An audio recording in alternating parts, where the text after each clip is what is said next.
গতকালকে রাত্রে গোপন সংবাদের ভিত্তিতে 60টি গরু চুরি করে আন্তঃজেলা গরু চুর চক্রের সদস্য একটা ট্রাক যুগে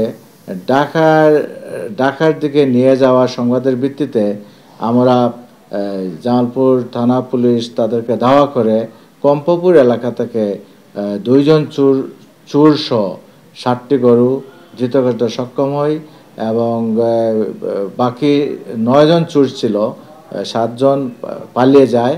তবে তারা পালিয়ে গেলেও তাদের বিষয়ে অনুসন্ধান অব্যাহত আছে। অতি দ্রুতই তাদেরকে আমরা গ্রেপ্তারের আওতায় আনতে সক্ষম হব এবং এই চোরাই চক্রের সদস্য যারাই আছে, আরও অনেক লোক জড়িত আছে, তদন্তের স্বার্থে সবার নাম বলা যাচ্ছে না, আমরা সমস্ত চোর চক্রকে ধরে নিয়ে আসবো। ধন্যবাদ।